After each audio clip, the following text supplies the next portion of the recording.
Friends, welcome back to Telugu icon channel. Dare friends, మన ఆంధ్రప్రదేశ్ రాష్ట్రంలో డిఎస్సికి సంబంధించి కొన్ని అప్డేట్స్ మనం ఈ వీడియోలో చూద్దాం. డేర్ ఫ్రెండ్స్, చూడండి, డిఎస్సి అనేది వాయిదా పడింది. అది ఎప్పుడు జరుగుతుంది అని అందరూ ఎదురు చూస్తూ ఉన్నారు కదా. అయితే డిఎస్సికి సంబంధించి దానికన్నా ముందు కొన్ని కార్యక్రమాలు చకచక జరుగుతున్నాయి. పాఠశాల విద్యాశాఖలో కొన్ని మార్పులు ప్రభుత్వం చేయబోతున్నట్లు తెలుస్తూ ఉంది.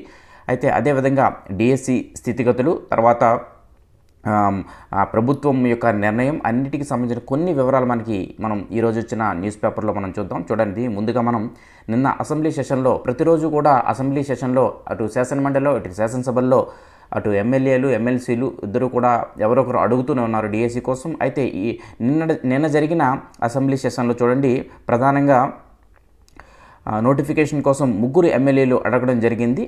అయితే డిఎస్సి ద్వారా డిఎస్సి అభ్యర్థులు వయస్సు మినహాయింపు ఇస్తే బాగుంటుందని మన నెల్లిమర్ల ఎమ్మెల్యే మాధవి గారు కోరగా, ఇందుకు సంబంధించిన ఫైల్ సీఎం వద్ద పరిశీలనలో ఉందని లోకేష్ గారు చెప్పారు. సో ఫ్రెండ్స్, కాబట్టి ఏజ్ రిలాక్సేషన్ కోసం కూడా ప్రభుత్వం నిర్ణయం తీసుకోబోతుంది. ఎందుకంటే గత 5 సంవత్సరాల నుంచి డిఎస్సి లేదు కాబట్టి చాలామంది ఏజ్ రిలాక్సేషన్ కావాలి అంటున్నారు. ఎందుకంటే ఇప్పుడున్న దానికంటే ఇంకా ఎక్కువ కావాలి అని అంటున్నారు. ఎందుకంటే ఈ 5 సంవత్సరాల డిఎస్సి లేకపోవడం చాలామంది డిఎస్సి అర్హతను కోల్పోయారు. అది ప్రధాన కారణం. దానివల్ల ఏజ్ రిలాక్సేషన్ కూడా వచ్చే అవకాశం ఉంది. ఆ ఫైల్ సీఎం గారి దృష్టిలో ఉంది. నెక్స్ట్, ఇక డిఎస్సి ప్రక్రియ ఎప్పుడు పూర్తి చేస్తారని గాజువాక ఎమ్మెల్యే పల్లా శ్రీనివాస్ గారు అడగగా, వచ్చే ఏడాది విద్యా సంవత్సరం ప్రారంభానికి ముందే ప్రక్రియ పూర్తి చేస్తామని దానికి సమాధానంగా మన విద్యాశాఖ మంత్రి లోకేష్ గారు చెప్పడం జరిగింది. ఈ 2 అంశాలు ప్రధానంగా నిన్న జరిగిన అసెంబ్లీ సెషన్స్లో, శాసనసభ సమావేశాల్లో అటు మాధవి గారు, ఎమ్మెల్యే మాధవి గారు, ఇటు పల్లా శ్రీనివాస్ యాదవ్ గారు, గాజువాక ఎమ్మెల్యే, వీరిద్దరు కూడా అడిగిన సరైన ప్రశ్నలు, ఈ 2 ప్రశ్నలకు సమాధానంగా ఎమ్మెల్యే గారు చెప్పడం జరిగింది. దీన్ని బట్టి మనకు అర్థమవుతుంది ఏంటంటే, డిఎస్సి అనేది వచ్చే విద్యా సంవత్సరం, అంటే మనకు తెలిసిందే వచ్చే విద్యా సంవత్సరం ప్రారంభానికి పూర్తవుతుందని, కానీ వీళ్ళు కరెక్ట్గా అడిగారు ఎప్పటికి పూర్తి చేస్తారు అనే దానికి సమాధానంగా విద్యా సంవత్సరం ప్రారంభానికి ముందే అని చెప్పారు. అంటే నిన్న లైవ్లో నేను కూడా విన్నప్పుడు విద్యా సంవత్సరం ప్రారంభానికి 1 నెల అటు ఇటులో పూర్తి చేస్తామని చెప్పడం జరిగింది.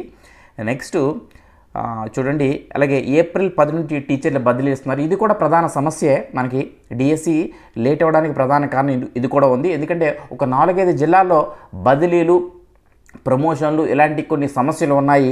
ఆ జిల్లా వాటికి సంబంధించి కూడా ప్రభుత్వం నిర్ణయం తీసుకుంది. ఎందుకంటే అది కూడా లీగల్ ఇష్యూగా ఉండొచ్చు. ఎందుకంటే సడన్గా నోటిఫికేషన్ ఇచ్చిన వెంటనే ఇప్పుడున్న టీచర్స్ మాకు బదిలీలు ఇవ్వకుండా డిఎస్సి నోటిఫికేషన్ ఇచ్చారు, తర్వాత మాకు ప్రమోషన్ ఇవ్వకుండా డిఎస్సి నోటిఫికేషన్ ఇచ్చారంటూ వాళ్ళు కోర్టుకి వెళ్తారు. ఆ విధంగా కోర్టు సమస్యలు లేకుండా ఉండడానికి ప్రభుత్వం చర్యలు తీసుకుంటుంది. దాని మీద ప్రభుత్వం అధికారులకు ఆదేశాలు జారీ చేసింది.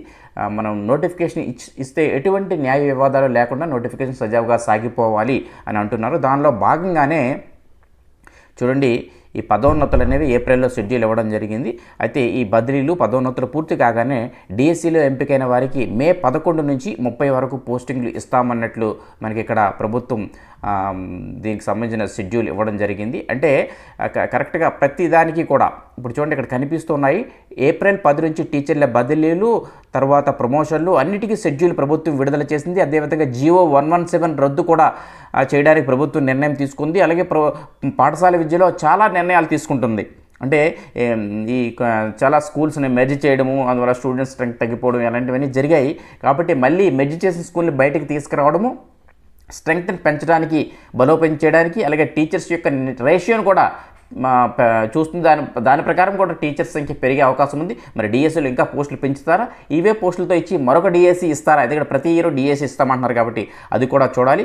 డిఫరెన్స్ ఇక్కడ మనం ప్రధానంగా కనబడుతుంది ఏంటంటే, ఇక ఈ షెడ్యూల్లో ప్రమోషన్స్, ట్రాన్స్ఫర్స్ షెడ్యూల్లో మన చివరిగా ఇది కనబడుతుంది. డిఎస్సి ఇగో చూడండి, ఈ పదోన్నతులు, బదిలీలు పూర్తి కాగానే ఈ సంవత్సరం మే 11, అంటే ఈ సంవత్సరం అంటే వచ్చే సంవత్సరం 2025 డిఎస్సిలో ఎంపికైన వారికి మే 11 నుంచి మే 30 వరకు పోస్టింగ్లు ఇస్తామని ప్రధానంగా స్పష్టంగా చెప్పడం జరిగింది. అంటే మే 11 నుంచి ఇస్తాము అంటున్నారంటే ఏప్రిల్లో డిఎస్సి ప్రక్రియ పూర్తయిపోతుంది. సో కాబట్టి మనకి ఎప్పుడైనా నోటిఫికేషన్ అనేది ఒక నెల రోజులు లేదా 15 రోజులు లేట్ అవ్వచ్చు, కానీ నోటిఫికేషన్ ఇచ్చిన వెంటనే మనకి ఇప్పట్లో 3 months టైం ఇచ్చే అవకాశం కూడా ఉండదు. వెంటనే ఎగ్జామ్ కూడా 45 డేస్లో పెట్టేస్తారు. సో కాబట్టి అందరూ కూడా అలర్ట్గా ఉండండి.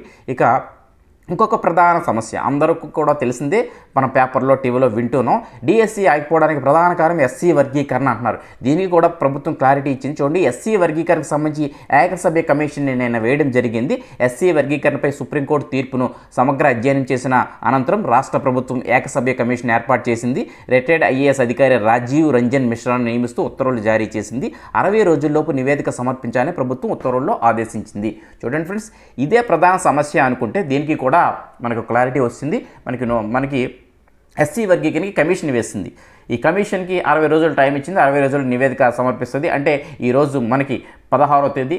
సో కాబట్టి ఒక 2-3 రోజుల్లో కమిషన్ బాధ్యతలు తీసుకున్న నెక్స్ట్ మంత్ 20 కల్లా కమిషన్ కంప్లీట్ మనకి నివేదికని గవర్నమెంట్కి సబ్మిట్ చేస్తుంది. అంటే నెక్స్ట్ నెలాఖరి కల్లా నోటిఫికేషన్కి మనకి క్లియర్. అంటే ఎస్సీ వర్గీకరణ కూడా 20వ తేదీకి డిసెంబర్ 20కి క్లియర్. అంటే డిసెంబర్ ఎండింగ్ అంటే 31st నోటిఫికేషన్ ఇచ్చే అవకాశం కూడా కనబడుతూ ఉంది. ఇంకా మిగతా సమస్యలు వాటికి కూడా నిర్ణయం తీసుకున్నారు. సో విద్యాశాఖ కూడా కసరత్తు చేస్తుంది. ఎటువంటి లీగల్ ఇష్యూస్ లేకుండా ఉండడానికి నోటిఫికేషన్ ప్రిపరేషన్కి.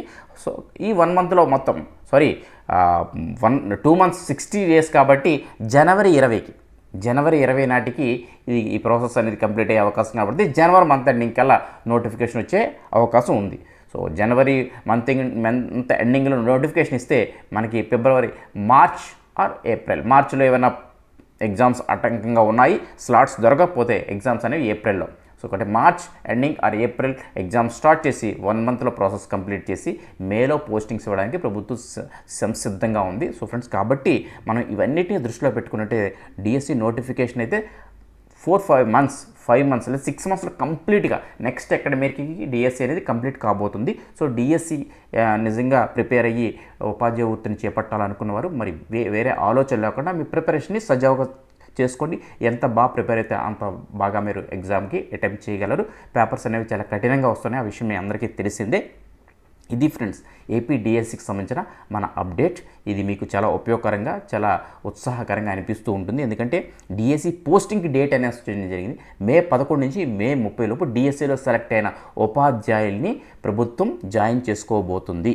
ఇది ప్రధాన వార్త. సో అంటే మీకు పోస్టింగ్ జాయినింగ్ డేట్స్ అనేది ఇచ్చారు అంటే ప్రాసెస్ అనేది ఎలా ఉంటుందో మీరు ఒకసారి అర్థం చేసుకోండి. ఓకే ఫ్రెండ్స్, ఈ వీడియో మీకు నచ్చితే ఒక లైక్ చేయండి. అదేవిధంగా మన వీడియోని అందరికీ షేర్ చేసి మీ ఫ్రెండ్స్ అందరూ సబ్స్క్రైబ్ అయ్యేటట్లు చేయండి. Okay friends, thank you, bye.